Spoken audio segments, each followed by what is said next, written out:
बच्चों, आज हम कक्षा 10 विषय अंग्रेजी में पहली पोयम द स्टाफ स्नो के बारे में अध्ययन करेंगे। इसमें सर्वप्रथम हम भूमिका देखेंगे हिंदी और इंग्लिश दोनों में।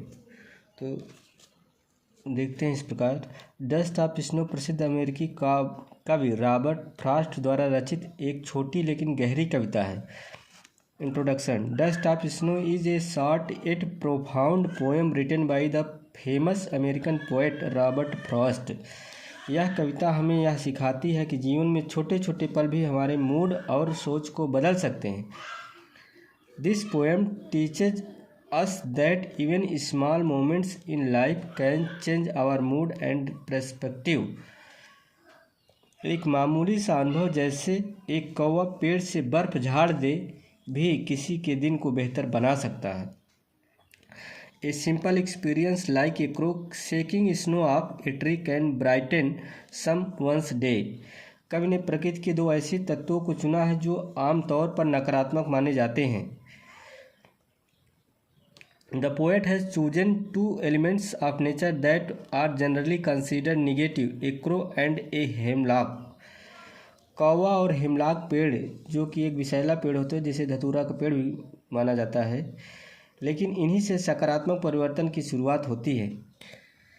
ए crow and a hemlock trees a poisonous tree at though them a positive transformation begins.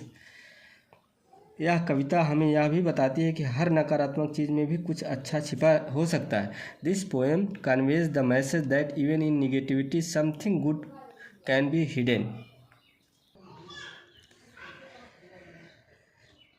आगे हम इस पोएम के बारे में देखेंगे। पोएम क्या है? The way A crow shook down on me the dust of snow from a hemlock tree. इसका मतलब हुआ कि जिस तरह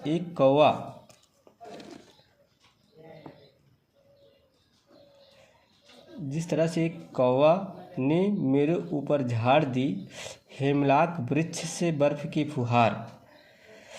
has given my heart a change of mood.